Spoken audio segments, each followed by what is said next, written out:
1976 was a year of celebration for Americans. We celebrated the 200th anniversary of American independence. 1976 was also an election year, and the campaigns waged were hot and heavy. In primary after primary, the numerous candidates stressed their competence and their abilities on street corners everywhere, and of course on television and radio. Here are the highlights of the 1976 road to the White House. Common sense tells me to stick to that steady course. President Ford is your president. Keep him.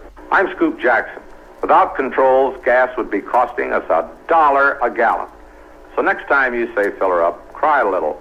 But we'd be crying a lot more if President Ford had his way. Elect Senator Scoop Jackson. Take a fella out of Alabama, but you can't get all Alabama out of him. Vote Wallace. Tax reform means fair taxes for all Americans.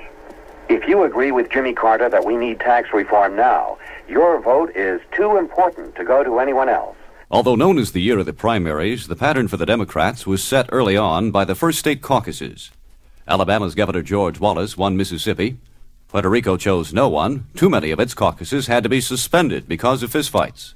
But another Southerner, Georgia's former governor, Jimmy Carter, won in 3 other state caucuses, including the first and most important, Iowa.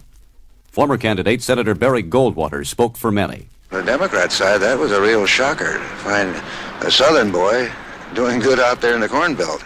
Would Jimmy Carter be the sleeper in this campaign? If there has to be a sleeper, I think it would be Mo Udall.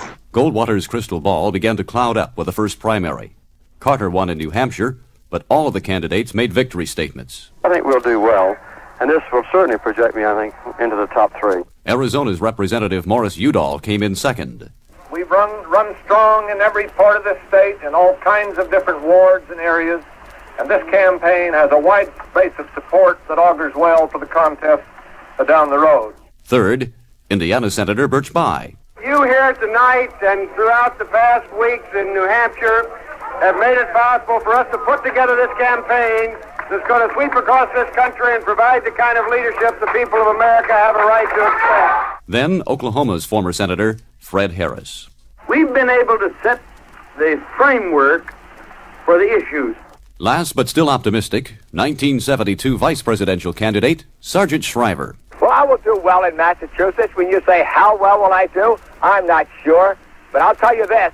Every day I'm going to be gaining in Massachusetts, just as I did here. From February to June, there were some 30 primaries of various sorts, and almost a score of announced or serious candidates, not to mention unnumbered suggested candidates, such as Norman Cousins and Julian Bond. Could the voters keep them all straight? Birch Bayh joked about that. Polls that we saw showed that 17% of the voters thought that Sergeant Shriver was the name of Lieutenant Kojak's partner. The 23% thought that Morris Udall was a finicky cat on a pet food commercial. 34% thought that, Harris, Carter, and Jackson was the famous double play combination of the 75 Red Sox.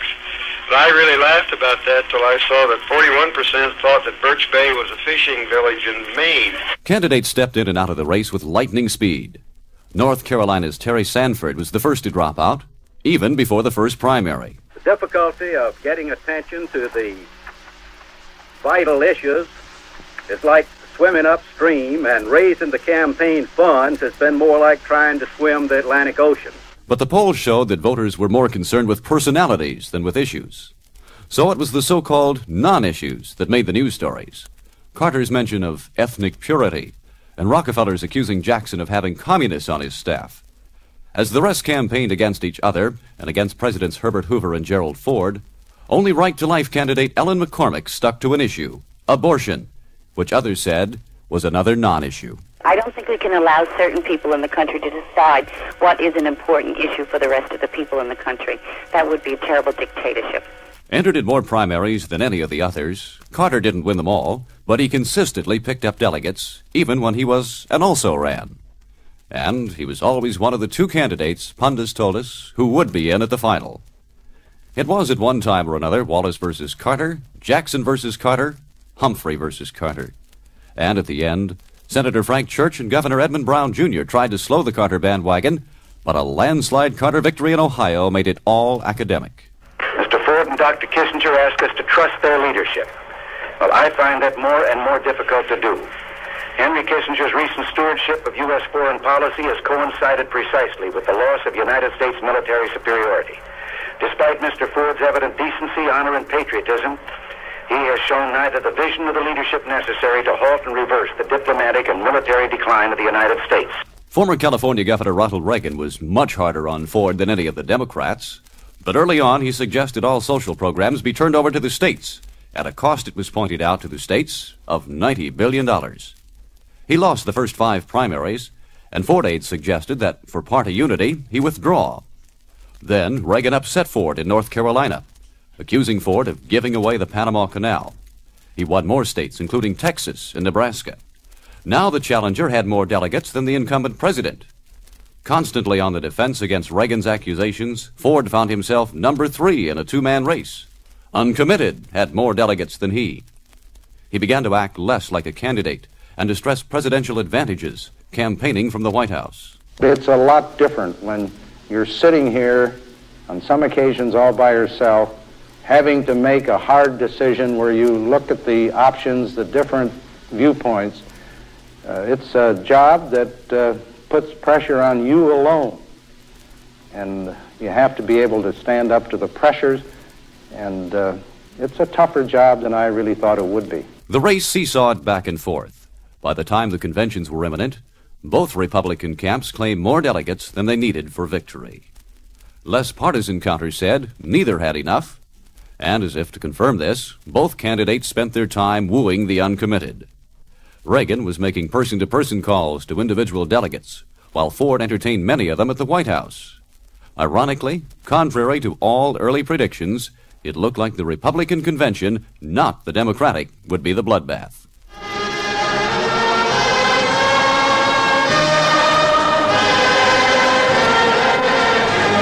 The middle of July brought the great love in. Democrats from all over the nation discovered they loved each other when they came to the convention in New York, which they also discovered they loved. However, the once-and-forever candidate Hubert Humphrey put it more pragmatically. Mr. Carter, after the last 3 primaries, was very close to having the nomination locked up, and within 2 weeks he did have it locked up. So if you don't want to join and belong, it just means you're on the outside. So you have a unity around a man that they believe can win. Udall, the last major holdout from the primaries, exemplified Humphrey's words. And tomorrow morning I'm enlisting as a soldier in the Carter campaign, and I'll do everything I can to have this man elected. The only open question, who would Carter choose as his vice presidential candidate? Senators Edmund Muskie, Walter Mondale, and John Glenn seemed to be the favorites, but Glenn dropped out of the betting when he was outshone by his fellow keynote speaker, Representative Barbara Jordan. There is no law that can require the American people to form a national community. This we must do as individuals. And if we do it as individuals, there is no president of the United States who can veto that decision. On the last day of the convention, after he'd been nominated, Carter held a press conference. I have 2 announcements to make. One is that I've decided to accept the nomination for president. And the other one is that I've asked to serve as my running mate, if the delegates will approve, Senator Walter Mondale from Minnesota. That evening, he made his formal acceptance speech, called by some a digest of his primary speeches. We want to have faith again. We want to be proud again. We just want the truth again. It's time for the people to run the government and not the other way around.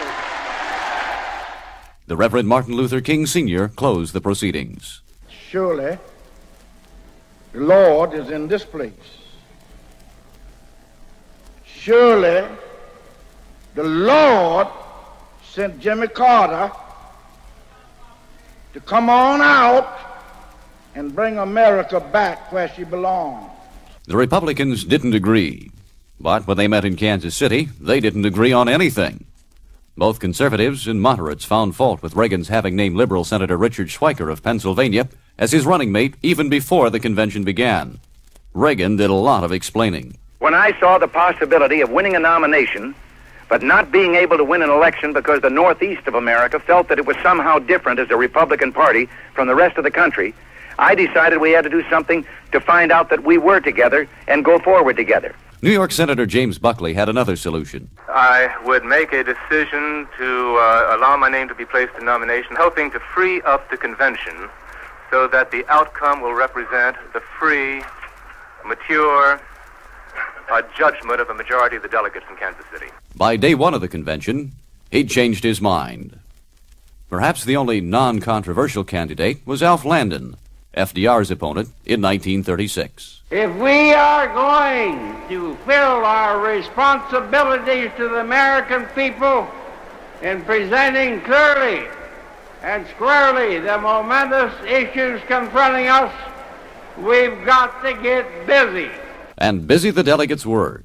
The Reagan forces succeeded in getting a strong anti-Kissinger plank into the platform. Then they tried to have the convention rules changed to force Ford to name his choice for vice president.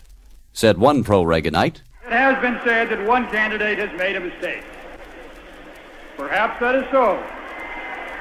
But what I want to know is whether the other candidate is going to make a mistake. And if he does, I want to know that when I can still do something about it." The Reagan forces lost that one, and the nomination by only a little over 100 votes. A tearful Reagan spoke to his followers. Sure, there's a disappointment in what happened, but the cause goes on. And Ford then named his vice presidential choice. Some said a choice made to placate Reagan and his followers, many of whom had promised to sit out the upcoming election. Said Ford, Bob Dole's philosophy and mine coincide almost identically. Bob Dole is a good campaigner. Bob Dole will help to heal any divisiveness within the party. That evening, Ford gave what everyone agreed was the best speech of his life. This year, the issues are on our side. I'm ready, I'm eager to go before the American people and debate the real issues face to face with Jimmy Carter. The campaign began officially on Labor Day. In Warm Springs, Georgia, Carter evoked the spirits of FDR and JFK. This year is in 1932. Our nation is divided. Our people are out of work, and our national leaders do not lead. This year is in 1960. Our nation is drifting without inspiration, without vision, and without purpose. Republican strategists had found that Ford lost points in the polls whenever he campaigned. So he again concentrated on being presidential, holding press conferences in the White House Rose Garden while he signed into law bills which would ordinarily have been routine. Dole did the Republican stumping. We may fuss about organized labor, but they know how to get the work done, and they know how to get people elected. And all the Chamber of Commerce does far too often is have meetings and criticize Congress for doing something. And you're always so nonpartisan that you're going to let George Meany take over the country. And somebody asked me why he didn't want to run for president. He said he didn't want to step down. Ford waited for more than a week before kicking off his campaign in a speech in Ann Arbor where someone lit a firecracker. Trust is not having to guess what a candidate means.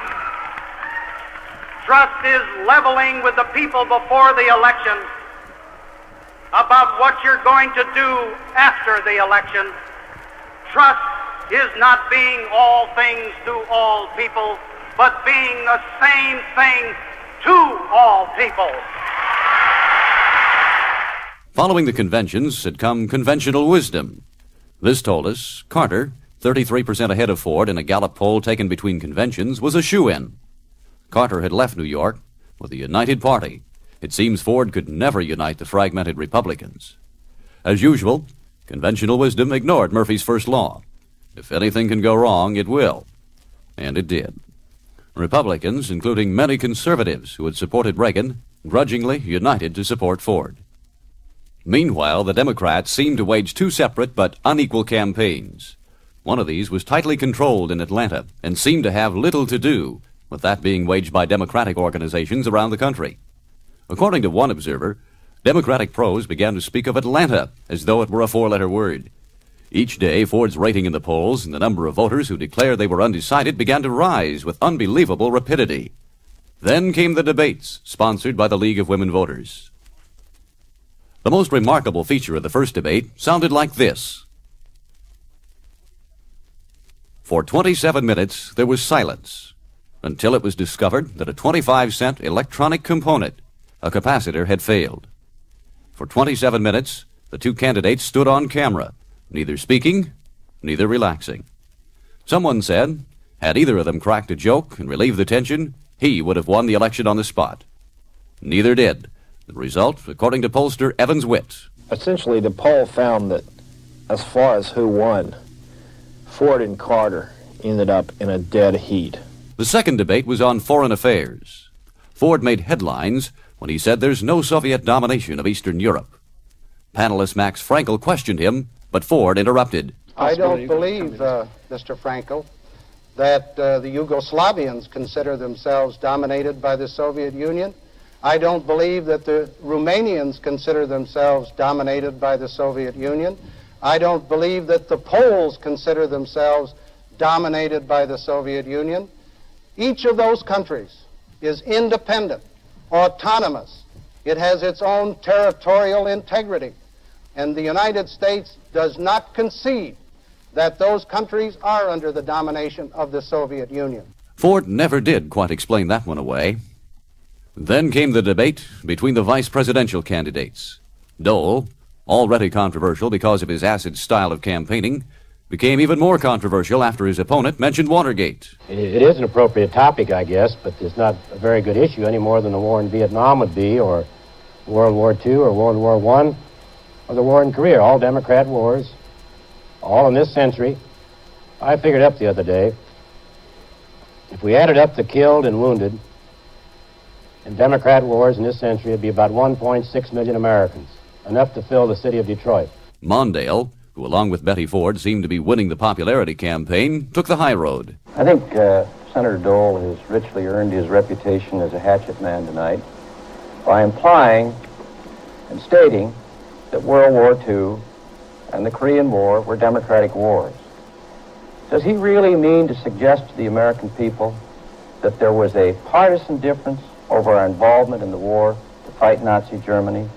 I don't think any reasonable American would accept that. Both candidates ended the third debate on a high note. First, President Ford. There has been a restoration of faith and confidence and trust in the presidency because I've been open, candid, and forthright. I have never promised more than I could produce, and I have produced everything that I promised. We are at peace. Not a single young American is fighting or dying on any foreign soil tonight. Then Governor Carter. I believe that if we are inspired, if we can achieve a degree of unity, if we can set our goals high enough and work toward recognized goals with industry and labor and agriculture, along with government at all levels, that we can achieve great things. We might have to do it slowly. There are no magic answers to it. But I believe together we can make great progress. We can correct our difficult mistakes. Mistakes seem to make up the bulk of the campaign issues, or, as some said again, non-issues. Should FBI Director Clarence Kelly be fired because FBI people installed surveillances in his home? Who really stood where on abortion? What should be done about the chairman of the Joint Chiefs of Staff, General George Brown, for his derogatory remarks about Israel, Iran, and Britain? Should Carter have told Playboy magazine that he had lust in his heart? Was Ford slow in firing Agriculture Secretary Earl Butz after Rolling Stone reporter John Dean of Watergate fame quoted him as making racist remarks? Then, on the last Sunday before election, the deacons of the Plains Baptist Church closed the church rather than admit to membership a black activist minister from Albany, Georgia. There were demands that Carter show his black supporters where he stood by quitting the church. There's a difference, I think, between resigning from a country club and resigning from the church of one's life. My allegiance is to God It's an ability to worship. And I see a sharp distinction between resigning from a country club and resigning from one's church. And I think a resignation on my part and my family might very well perpetuate the very attitude within the church which is abhorrent to me. Political pundits said the election was so close at this point that it would be lost by the candidate who made the last mistake prior to the election. Some felt Carter's reaction to the Plains Church incident might be just that. But some black leaders, such as the Reverend Jesse Jackson, disagreed. It is regrettable that the deacons of that church are still sick, and so racism is still alive. Ford don't want us to go to church, or school, or work with whites. He voted against public accommodations until the final reading. He voted against voting rights until the final reading. The black vote will not be diverted. We will be the difference in this election. Both candidates ended their campaigns in Michigan. Carter in Flint. Every single vote counts. Michigan is a state that all the polls show is a toss-up. It's going to be close. The amount of money to be spent is about equal. The amount of television advertising is about equal. The difference is among people like you who believe in the greatness of our country, who believe in strong leadership, who think our nation can do better, who believe in excellence, who want to strive to improve our own lot and tap within ourselves the pioneer spirit and the belief and the pride in our country and also the pride in each one of us individually. Ford went home to Grand Rapids. I don't think that I can adequately express in words tonight Betty's appreciation and mine for this tremendous welcome to the home that we love so much, Grand Rapids. As Election Day dawned, the shadow of Gene McCarthy seemed to flit across the land as a possible spoiler, even as a possible cause for an election so close it would have to be settled in Congress. Though taken off the New York ballot at the last moment, he was on in 29 other states. Toward the end, pollster Lou Harris spoke for almost everybody. Basically, as we live through this last week of the election, it's my view it's up for grabs. Jimmy Carter should have won it weeks ago. He has not. Gerald Ford is believed by 40% not to be very smart about the issues, but at least people feel he's a known quantity. It comes down to a choice, and this is the way most voters put it to us, between the felt mediocrity of the Ford administration versus the unsettling qualities that Jimmy Carter has evoked. The turnout was higher than expected, even though less than 54% of those eligible voted. The Democrats kept pretty much their 2-to-1 majority in both houses, and despite predictions to the contrary, most of the freshman representatives elected in the 1974 Watergate year kept their seats. As for presidential election, it wasn't until the early morning of November 3rd that the final results were known.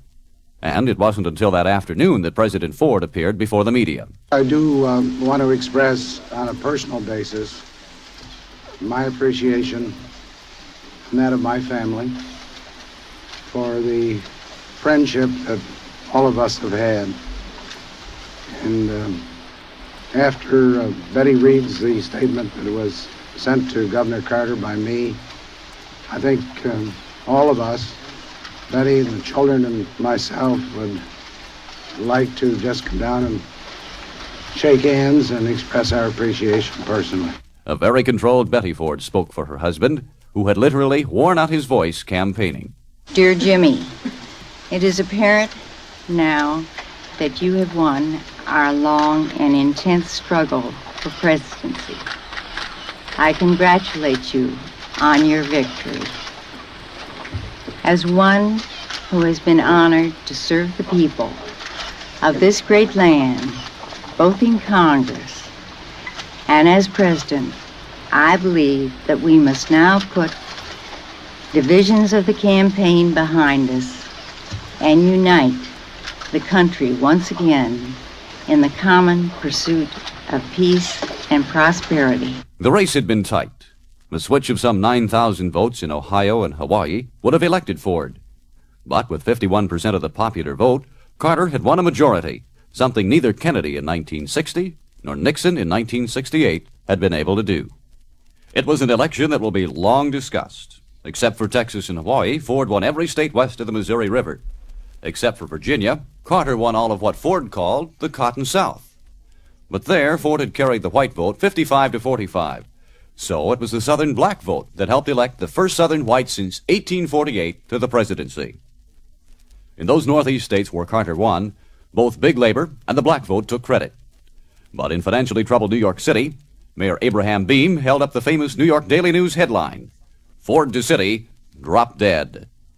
Beame pointed out that without New York State's 41 electoral votes, Carter would not have had the 270 needed for election, and Ford carried the state if you excluded New York City.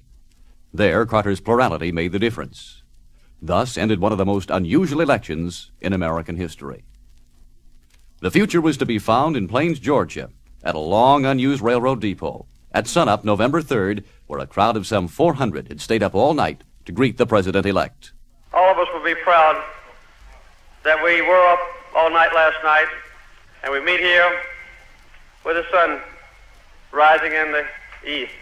I think the sun's rising on a beautiful new day, a beautiful new spirit in this country, a beautiful new commitment to the future. I feel good about it.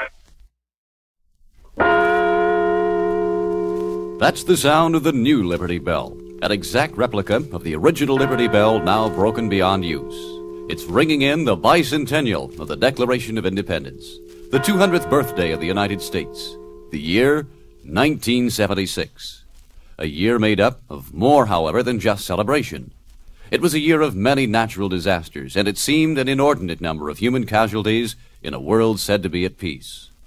As though to set the tone, on January 1st, a Lebanese jetliner crashed in the desert, killing all 82 on board. 1976 was also a year of questions. Many of these concerned both national and international economies, which in turn might well decide the election. But there were questions, too, about the leadership in China with the death of Prime Minister Zhou Enlai early in the month, and for how long would the bloodletting go on in Ireland, in Lebanon, in Angola. And still unsettled were the many questions about the Mideast, which surfaced early in the UN, where the Arabs wanted to bring the Palestinian Liberation Organization into the debate. Said an Israeli spokesman, "The PLO is nothing more than a loose coalition of feuding terrorist gangs who have achieved their standing by the muzzle of the gun and who maintain their position by the assassin's bullet, with no discipline and with one faction uncommitted by the decision of the next faction." Nevertheless, the PLO was brought into the debate, and Egyptian UN Ambassador Abdel Magud voiced Arab demands. Israel must withdraw from all the occupied territories, including Arab Jerusalem, and recognize the legitimate rights of the Palestinian people, not only for the sake of abiding by the numerous United Nations resolutions, but to win acceptance in the Middle East. But before leaving Israel for a state visit with President Gerald Ford, during which he would address the U.S. Congress, Prime Minister Yitzhak Rabin said, "We are ready for far-reaching territorial compromises to what we have now. But we can't accept the principle of returning back to the lines that existed prior to the Six-Day War." But in the UN, the Arabs called for the immediate establishment of a Palestinian state. The United States vetoed the resolution, and U.S. Ambassador Daniel Patrick Moynihan gave the reasons. The United States' negative vote on the resolution was not based on antipathy to the aspirations of Palestinians, but rather on the conviction that the passage of that resolution would not ameliorate their condition nor be the most effective way of addressing the long-neglected problem of their future in the context of an overall settlement. Meanwhile, the White House was in a two-pronged dispute with the Soviet Union and the United States Congress. The subject, Angola, where the Soviets had injected Cuban troops. Said Secretary of State Henry Kissinger, "Continuation of actions like those in Angola must threaten the entire web of Soviet-U.S. relations. In this sense, both the negotiations and the overall relations are in long-term jeopardy unless restraint is exercised." Kissinger and Ford wanted to counter Soviet actions with financial aid to the two anti-Soviet factions fighting in Angola. Congress said no. House Majority Leader Thomas Tip O'Neill. I think it definitely shows on the part of the Congress of the United States that they want no military entanglement whatsoever in distant parts of the world, particularly as far as civil wars are concerned. Ford rebuked Congress through his press secretary, Ron Nessen. The Congress has stated to the world that it will ignore a clear act of Soviet-Cuban expansion by brute military force into areas thousands of miles from either country. The consequences of this act can only result in serious harm to the interests of the United States. Shortly, Soviet-backed Angolan forces proclaimed their victory over the pro-West forces. On the domestic side, the president evaluated the State of the Union. Just a year ago, I reported that the State of the Union was not good. Tonight, I report that the state of our Union is better. In many ways, a lot better, but still not good enough. He then made this suggestion. I now propose that, effective July 1, 1976, we give our taxpayers a tax cut of approximately $10 billion more than Congress agreed to in December. The next day, he expounded on his budget, designed with the tax cut in mind. This is not a policy of the quick fix. It does not hold out the hollow promise that we can wipe out inflation and unemployment overnight. Instead, it is an honest, realistic policy, a policy that says we can steadily reduce inflation and unemployment if we maintain a prudent, balanced approach. Democrat enthusiasm was restrained. Senator Edmund Muskie. The president's plans for our economy are penny wise and pound foolish. Under them, America's factories are producing only 3/4 as many goods as they actually could. That means fewer jobs and higher prices. The president says we cannot afford to help Americans find work. I say we cannot, as taxpayers, afford not to. As this was happening, on Wall Street, the Dow Industrial was climbing from the 850s to over 1,000. January of '76 was a month of much controversy. In Congress, 2 CIA investigations were causing headlines, said Director William Colby. CIA's collation of a list of some questionable activities in the domestic field was used as the basis for sensational charges of a massive illegal domestic intelligence operation. In truth, our misdeeds were few and far between. But stories both on and off the record of CIA activities in Italy, in assassination plots, and in huge unaccounted-for expenditures kept coming. Then, former TV correspondent Sam Jaffe made headlines in the Senate hearing, claiming to know of journalists secretly employed by the CIA. I am told that Mr. John Chancellor is on the list, Mr. Walter Cronkite, Mr. William Sheehan of ABC, Mr. Lou Cioffi of ABC are on the list, and there are a number of other names. I'm told between 40 and 200 names. All denied the allegation, but in February, the CIA promised never again to hire reporters, clergymen, or missionaries. Meanwhile, the House investigation was becoming famous for its leaks of supposedly secret material. Colby complained. Committee seems neither able to keep secrets nor its agreement. Second, from the draft of the committee report that I've seen and the news stories today about it, I believe it totally biased and a disservice to our nation. That report pitted the lower house committees against the White House, which didn't want the report released. Committee Chairman Otis Pike. I do indeed see a cover-up in which, regretfully, I think the Congress is now participating. But Ford was adamant. The administration fully intends to safeguard the effectiveness of this agency, the confidentiality of its information, and the lives and honor of its agents and employees. The House of Representatives as a whole finally voted to go along with the president. Later in February, Ford issued guidelines of what the CIA could not do in the future. But most controversial was this statement. I will send to the Congress special legislation to safeguard critical intelligence secrets. This legislation would make it a crime for a government employee who has access to certain highly classified information to reveal that information improperly. Commented Senate Committee Chairman Frank Church. It seems to me that we're taking a long step toward government by secrecy, and we are seriously impairing the right of government employees to expose unlawful action. While the discussion about whether or not the House Committee's report should or should not be made public went on, the report itself appeared in a New York weekly, The Village Voice. Soon it was revealed that CBS newsman Daniel Shore had passed on a copy he had somehow obtained.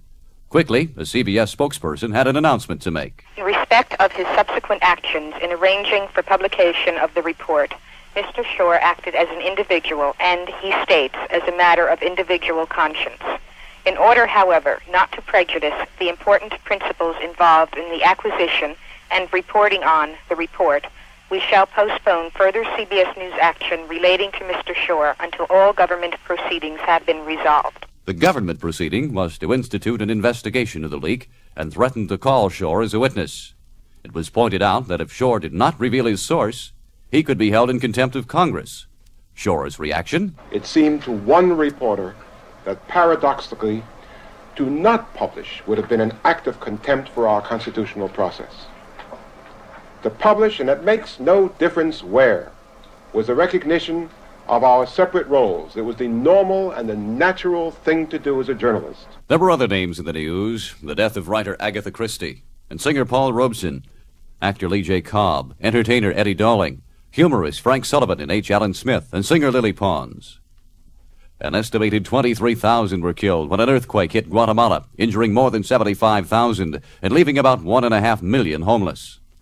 In the United States, new life was given to the Franco-British supersonic airplane, the Concorde, when Transportation Secretary William Coleman, after long hearings, announced that it could land at Dulles and JFK airports for a test period. If we bar the Concorde completely, we may be condemning for all time or delaying for decades what might be a very significant technological advance for mankind. In Moscow at the Communist Party Congress, Western European communists declared their preference for democracy over the Marxist doctrine, calling for dictatorship of the proletariat.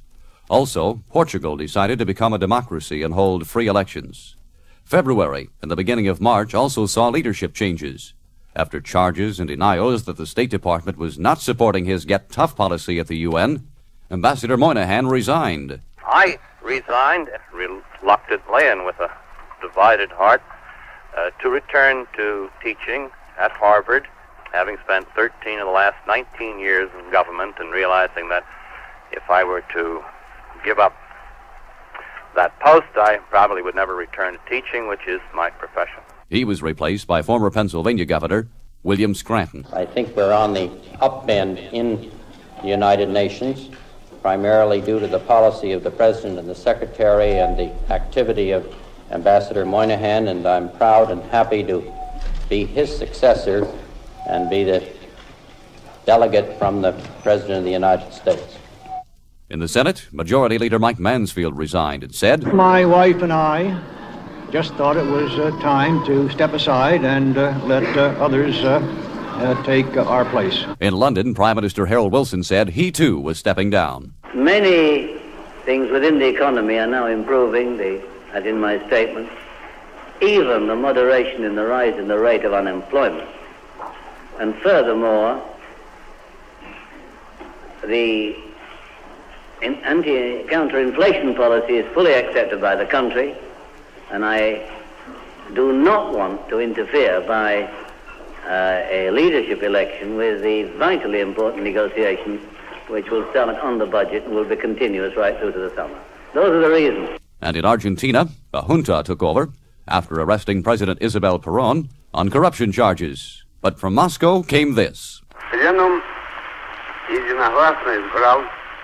Leonid Brezhnev announced that he had been re-elected as party general secretary. In China, a relatively unknown Hua Kofeng replaced Zhou Enlai as prime minister. Also in March, Egypt ended its treaty of friendship and cooperation with Russia. Meanwhile, in the United States, courts made news. The New Jersey Supreme Court ordered a new trial for boxer Reuben Hurricane Carter and John Artis, who had been sentenced to life on triple murder charges.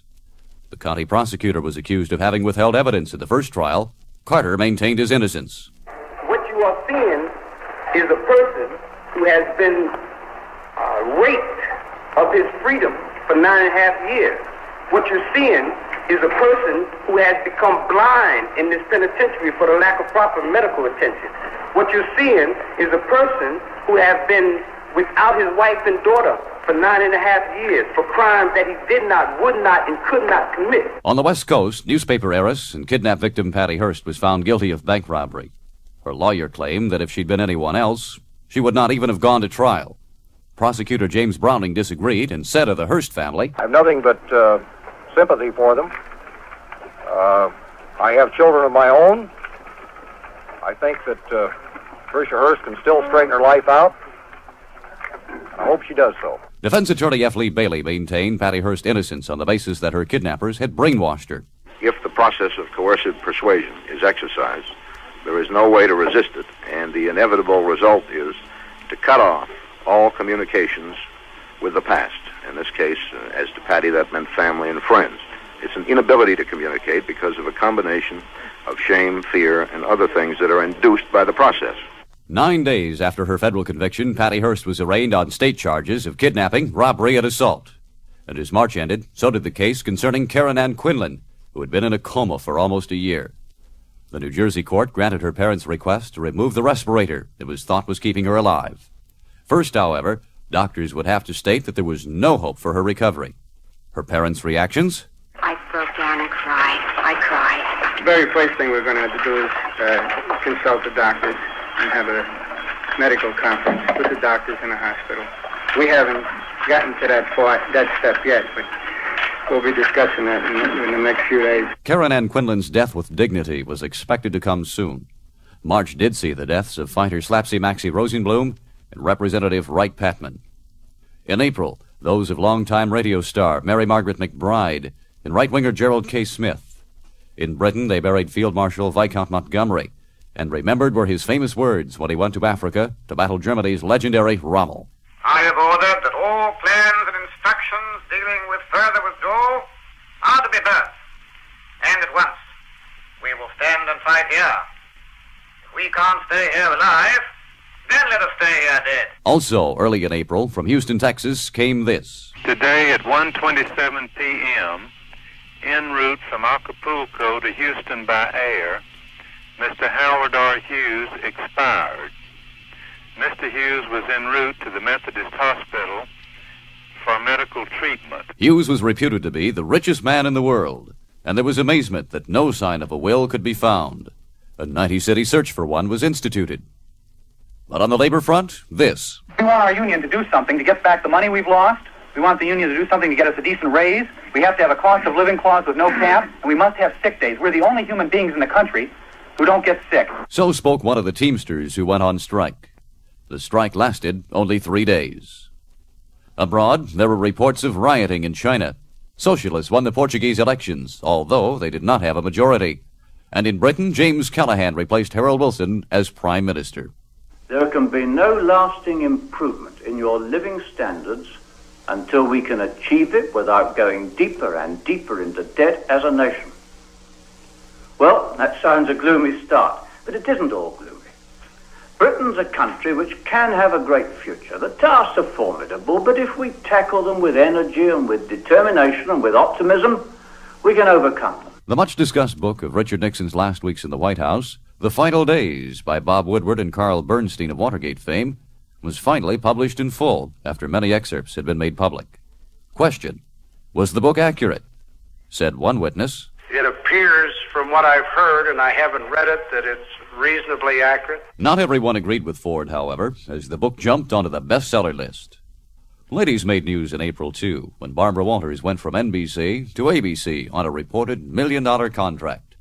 Judith Campbell Exner claimed that she had simultaneous affairs with President John F. Kennedy and 2 reputed mafia leaders. And Patty Hearst was rushed from jail to a hospital, said her doctor. She was undoubtedly in acute distress. This is a real emergency, and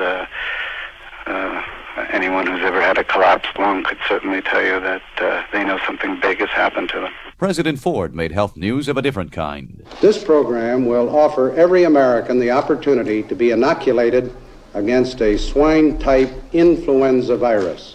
This virus was the cause of a pandemic in 1918 and 1919 that resulted in over 500,000 deaths in the United States, as well as 20 million deaths around the world. April ended with the crash of a 727 jet from New York as it tried to land at the St. Thomas Virgin Islands Airport.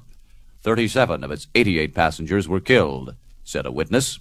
The plane has started to come in, but evidently overshot its landing and tried to take off again. The nose came up, but the back part seemed to catch on a fence that surrounds the airport. And then it crashed right into the roadway, and there was a loud crash and smoke billowed up. It seemed to be like an explosion. The turn of the month also saw the finding of a Howard Hughes will, in, of all places, the offices of the Mormon Church in Salt Lake City. Many immediately questioned the will's validity.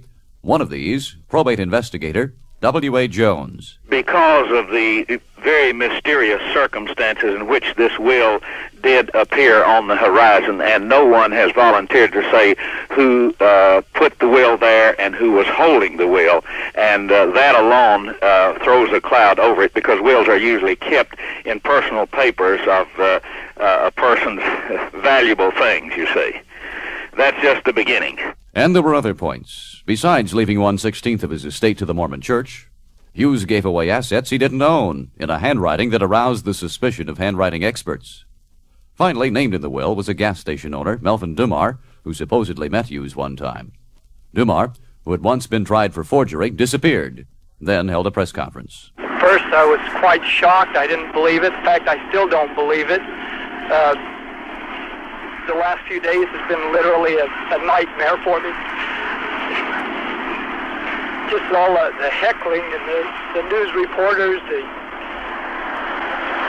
I guess pranksters, people calling from all over the country, and the last few days is any indication of what the future holds in store. I don't know where I'm going. As May went on, more alleged wills were found. A novelty shop sold do-it-yourself Hughes wills. It was a month of scandals. A cheating scandal widened at West Point, and a Senate subcommittee looked into Pentagon meat-buying practices in Boston. Senator Lawton Childs was the chairman. At the time the subcommittee's inquiry began, fraud had become a way of life at G&G Packing Company. Company officials had been paying bribes of $200 a week to the supervisor in charge of inspection.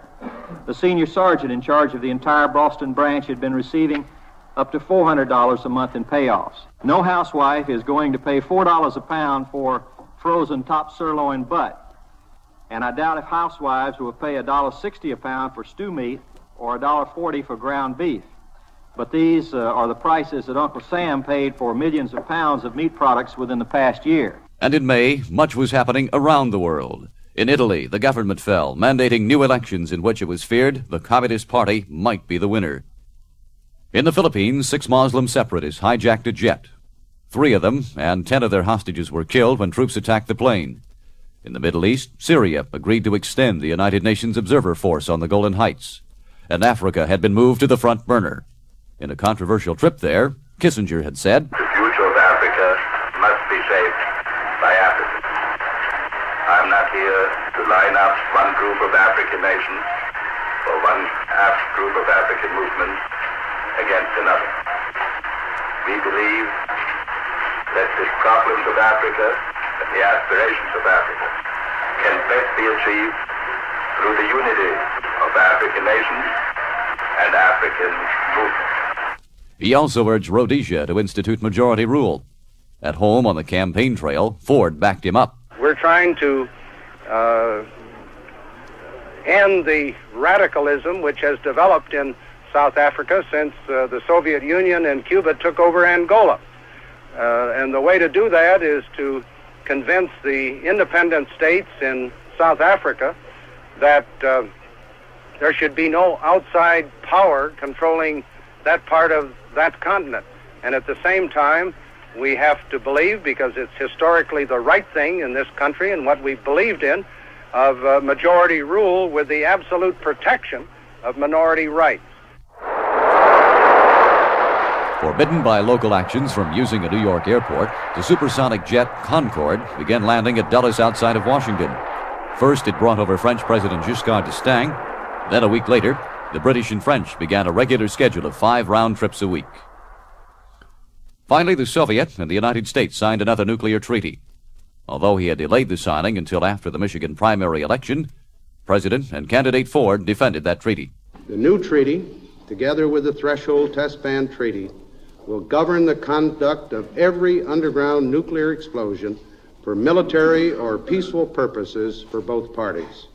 The two treaties impose the same limit of 150 kilotons on all individual underground nuclear explosions. The ultimate purpose of the network of arms control agreements we have already negotiated and which are currently being negotiated is to bring about a more peaceful world. But at the end of May, as at the beginning of the year, killings were continuing in Ireland. Lebanon, despite uncounted ceasefires, was still torn by civil war, and Africa seemed on the verge of blowing up. Both Italy and Central Asia were hit by violent earthquakes. In our nation's capital, however, sex was also making the headlines.